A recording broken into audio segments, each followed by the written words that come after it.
So when you think of Parel, the first thing that comes to your mind is doctors wearing coats. But here we have with us not a doctor but a young CA. We have with us Tanvi Sawant, who has completed her chartered accountancy and was working with PwC. She quit her job in September to pursue her dream of getting into one of the top MBA colleges.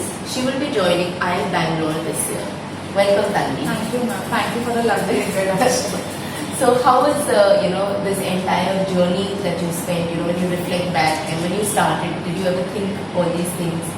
Were you, do you even think you'll be walking into an IIM maybe in the next few days? So yeah, that was always a dream. Like it's a dream come true. IIM Bangalore, and I always had a thing that I want to go somewhere in South to study. I used to find that very attractive. So here I am going. But to start with, I think I never had the MBA plan in my head when I completed my chartered accountancy course. It came very later when I was in PwC and I was working as a tax consultant. So I had a client which was into consultancy, like business consultancy, and a very major client.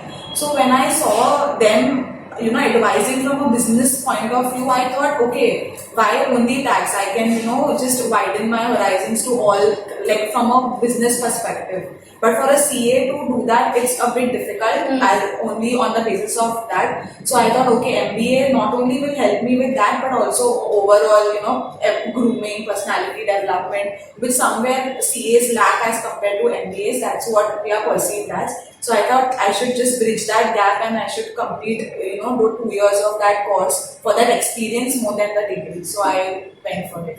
But you were in your comfort zone. Yeah. You worked so hard. CA is quite grinding. Yeah. And then again to begin the journey, how did you keep yourself motivated throughout? So when I was doing my CA, I came where I wanted to be, like in a tax position. But that's what a person is never satisfied. Right. You always have to go further. So then I thought, okay, if I have to go further, apart from tax, if I have to do something from a business side, what will help me? Okay, I have to be well equipped. I should have all the skill sets ready, which may or may not have doing CA. Right. So I was like, okay, then if I want to complete myself as a professional, then MBA is a must. So for the business side of it, for the management side of it, I thought I should lean on to MBA, and that will help me not only for the next 5 years, but for my entire life. My whole perspective about things will change. So I thought that was important for me. So did you speak to your seniors, or was it another environment that caused you to take this? So it was mostly a self-inflicted decision. Like I did not really think about it. So I had taken off from office and I just spoke to a friend who was doing MBA, and she just told me this is how it is. You have so much of activities. You really develop as a person. She was telling me her experience. So I said, why not try? I am doing what I am and I can always do that even if this doesn't work out. So let's just give it a try. Maybe, this is for the best. So I spoke to 2-3 people after that, and I said, and they always told me that, okay, CAs have a very good chance at getting calls from colleges and converting it, because CA is a degree in itself. So you don't have to worry about that. Just focus on your CAT preparations, other things, and my CATs and all were pretty decent. So I thought, okay, so I think I can make it to a good MBA college. So I thought of going for it. So you're quite a risk taker. You were both PwC, a nice cozy job, and then you said, let me get into freelancing, and you jumped into the CAT journey. So when you look back at the risks that you have taken, and if I have to correlate to the risks that you've taken in the paper, and the challenges that you faced, can you tell us more about that? So, if you ask me about the risk, okay, now it has paid off, but at that point of time, I was very scared and anxious whether it will work. But then I said, what is the worst case scenario? Okay, it will not work, there will be a break of say 6 months. I will take up a CA job again if it doesn't work out. But if it works, then my life will change. So I was sure of that. Similarly, if you come to the day of exam, the preparations, what goes is another story, but that day of exam is as equivalent to that preparations. So how you conduct yourself for those 3 hours.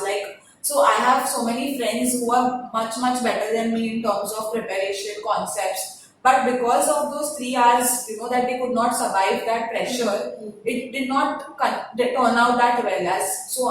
I thought that I could, I cannot conduct myself like that in pressure, but I surprised myself also. So when the verbal section came, I was like, okay, fine, I'm not sure how it is going. But DIL, I was like, no, I have to nail it. So I tried my best. And then Quants, when I came to Quants, I was almost like on the verge of like, okay, I don't think it's going to happen this year, because the paper I thought for me was very difficult. And so did a lot of other people. So I was like, no. But then I was like, no, this is the turning point. This 1 hour, whatever I can do best, I should. So I applied the strategies as what discussed with sir. Like, it's a difficult paper. Leave as many questions so you can cover all the 34 questions, and you can pick up the easiest ones as per your comfort. So I started leaving more questions. So that's it. So in those 3 hours, I think the toughest section for me was to deal with points. And I could do that. So at least I could clear. I was much ahead of the sectional cutoff. So that helped me. So I think preparation is one thing, and those 3 hours another thing. If you can,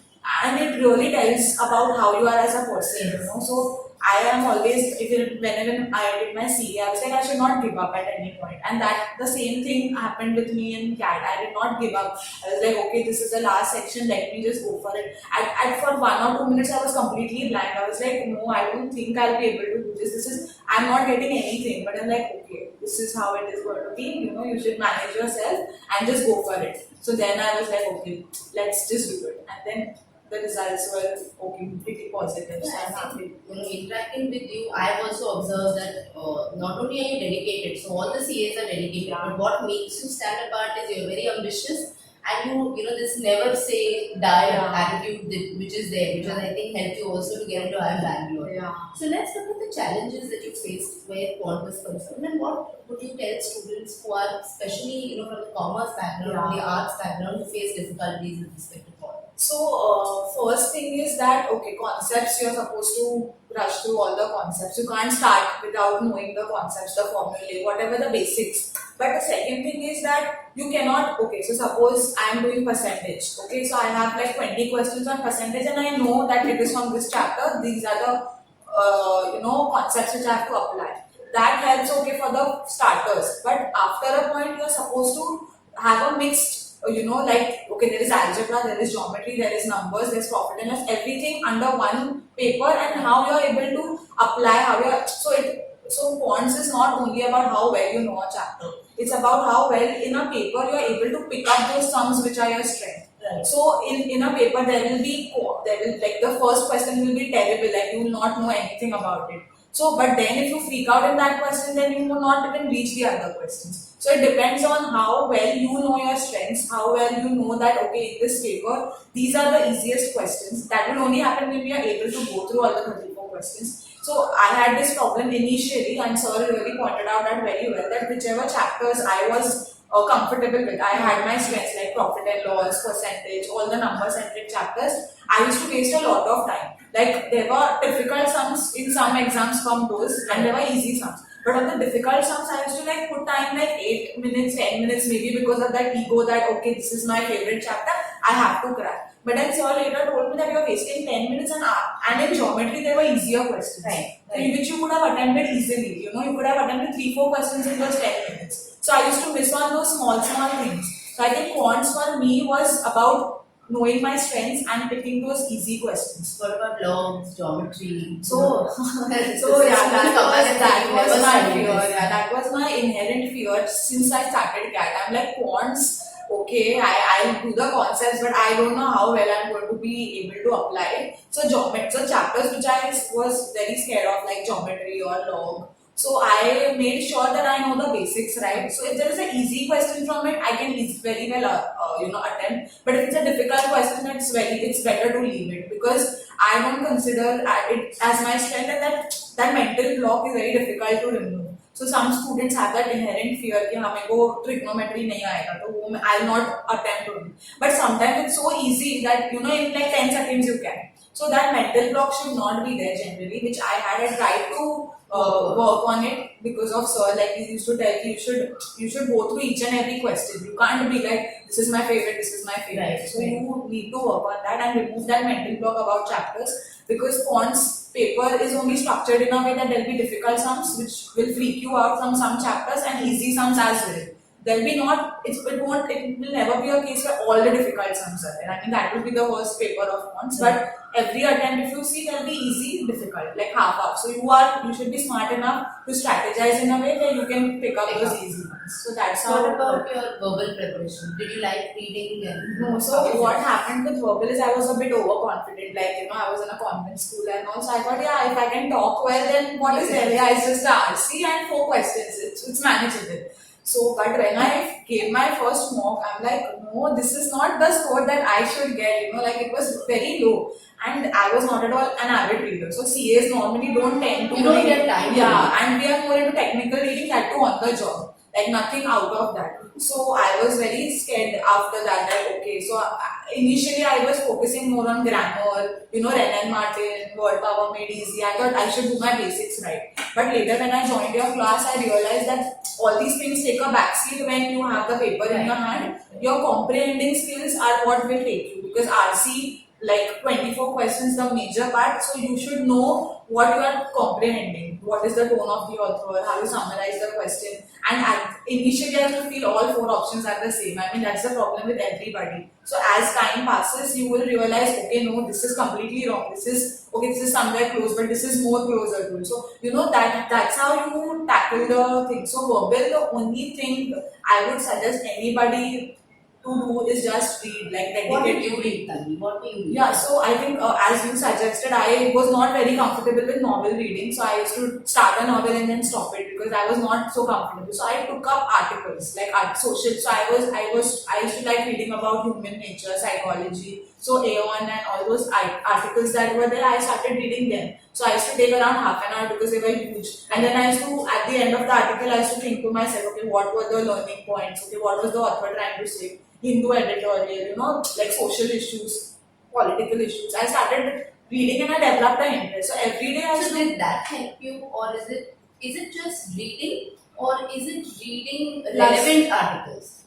So that was a point. So if I was not so much into history and the evolution and the Darwin's theory, and I was not so much into it. But then actually when you like capitalism, socialism, these were concepts very vaguely heard. But when I started reading articles about them, and somewhere or the other in my mocks or even in my exam, I could relate to those words which I read. So it's always better to read something relevant, because you know that okay, in CAT the RCs are based on say social articles, political issues, scientific articles, like that. So it's better to read something relevant so that you can even relate to, in the sense when it comes, you're better able to comprehend it. But it must have not been easy because you're used to reading technical. Yeah, it was a very to yeah. read an article from Aeon is extremely difficult. Extremely difficult. So I started with half of it, then I tried completing. But I used to make sure that okay, in the morning I get up 1 hour I spend on reading.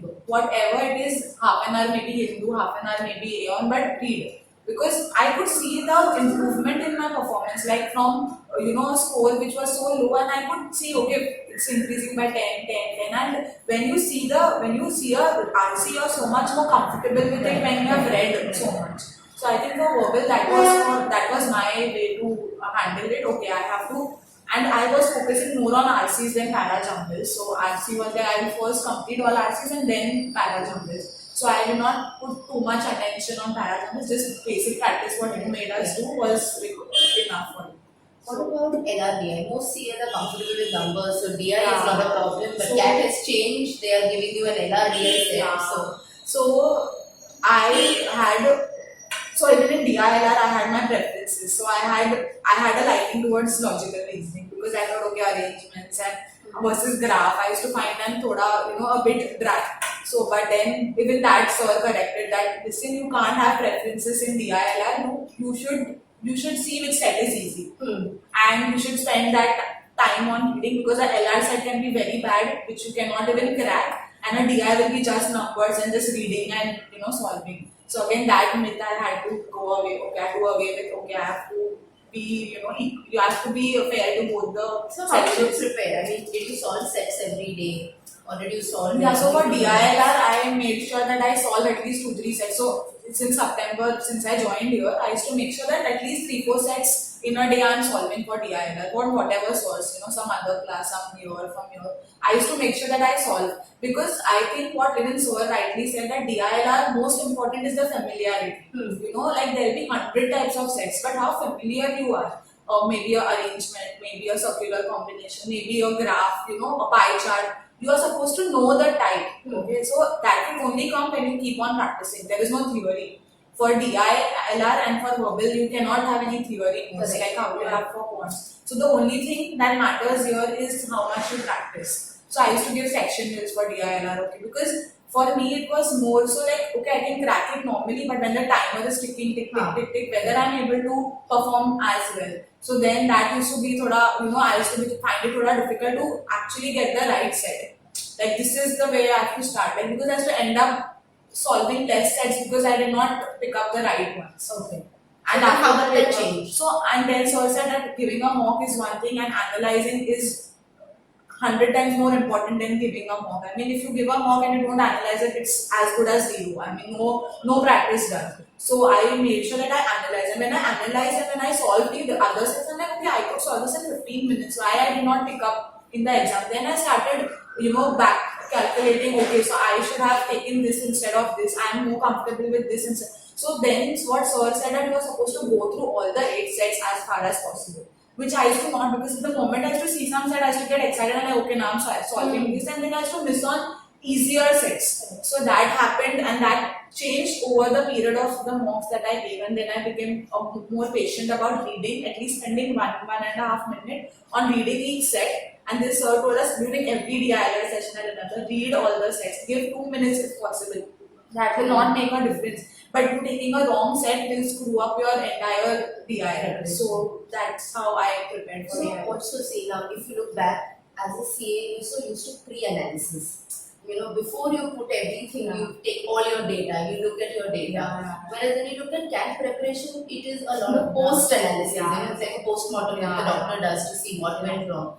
I mean, how did you work through this attitude change? Because it's a different attitude. Completely different. I mean, CAT, I have never given a competitive exam before, so it was a very unpredictable experience for me. Even after coming out of the center, I was like, I don't know how my paper went. Like, I can't, like, I solved these many sets, but I don't know if they were right or wrong. I mean, that level of unpredictability, like uncertainty, and CA, okay, you know that, okay, you'll get the basic, right. At least 40 out of 100 I will get somewhere or the other I can, but in CAT it's not like that, it is completely a different experience. So that change happens over the time of those 2-3 months. For me, that happened that time, like from September, like from the time I joined here, and weekends, whatever classes we had, and I used to go home and I used to reflect upon it, like, okay, I'm supposed to change this about myself.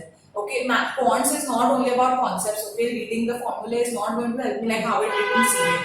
I'm supposed to take up questions, 10-15 random questions and solve it.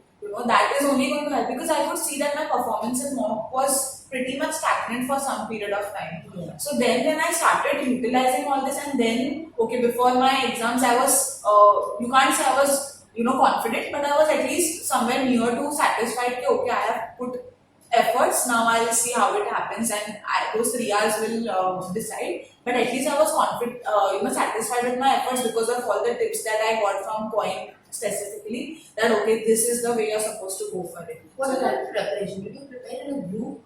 Because CAs usually study alone. So how did you do that? No, so in fact, CA, while doing CA, I had people around you. Because CA, it's like 5 months you can't be on your own. It is like a different thing. You can't do it on your own. I always had some of the other friends studying with me.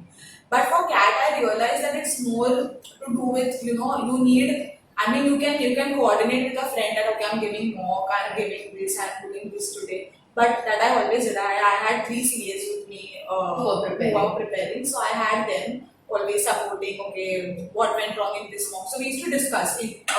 But then I thought that exercise of giving mock, then analyzing it, it has to be very personal. I mean, it has to be internalized in yourself. So when there are a group of 2-3 people, I was not very comfortable because firstly I used to be I'm a bit low on confidence. So when other people used to be a bit, high, then I used to feel okay, I can't, that pressure used to start coming on me. Right. So I was like, okay, ignorance is this, I will do what efforts I have to take. I mean, I would do that. I know that I'll be prepared for the exam before it comes. But then this did not work for me a lot of times. For mocks or maybe for analyzing mocks, we did it together. But the studying part, most of it was on my own. So what is, the last question, what did you do one day before CAT? Because that is something everybody wants to know. So this was like, I remember Sir had taken some last minute lectures, okay, like video lectures, and he was giving his experiences. He was talking everything but the study part of it. So he was saying that how, before one day before this, he used to go for a movie, or he was in college, he was not studied, he had not slept, and the next day I'm like,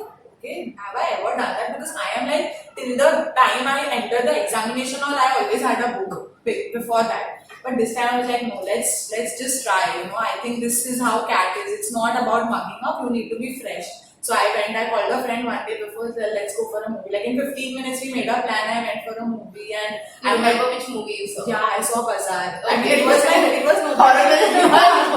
But I have to see a movie because I really get refreshed when I watch a movie, and I like every kind of movie. So I went for a movie, then I met a couple of friends, then I went out, and I came home at like when I'm almost about to crash on my bed. Like I'm like, okay, now I'm occupied the entire day. I did not think about tomorrow. Now I'm sleeping. But still that nature, that thing, that stress, that comes up. So I tried sleeping and all. And next day I had to travel a lot. So that all came in. And I was not feeling a bit, that comes. I mean, it's that psychological more than physical. That uneasiness is always there. So, but then that one day I held it. At least that one day I was not bothered by those thoughts that what I'm going to pressure, how I'm going to perform tomorrow. That I completely ignored with the company of friends. I was like, I can't go through that pressure. This is how I'm supposed to. And that actually helped. I mean, you're much more confident and fresh when you give the paper. So I think so. Three things that non-engineers should do to crack the CAT. Non-engineers. Firstly, I think you should focus on your weak areas, that is Quants for me, because that will determine your sectional cutoff. Second, is that do not think that you are lesser than an engineer, because that really takes away your confidence. I used to think that for the first month that okay, engineers will do it, but then you have your own strengths, okay, as compared to the engineers or any other field for that matter. And third, I think not just for engineers or non-engineers, I think for everybody, don't make a big deal out of CAT. I mean, it is because that we think, okay, it's that one day, it's that 3 hours, I don't know how it will happen, I don't know if I'll be able to do it. That takes away your, I think 60-70% of your confidence. So don't make a big deal, just go for it, just give it as some mock that you always prepared for and just see your performance. I mean, I'm sure that it will change. That's how I went. I mean, I thought, okay, it's just an exam. If it doesn't work out, I can anyway get a job. So you always have to have that backup, that plan B. That also Sir and Ma'am had also told us that don't make a issue out of it. Just have a plan B. It's okay. It will happen. Life will take its course. So don't worry about it. I think that's the most important thing. Thank you, Tanvi. It was really wonderful. Thank you, ma'am. Thank you.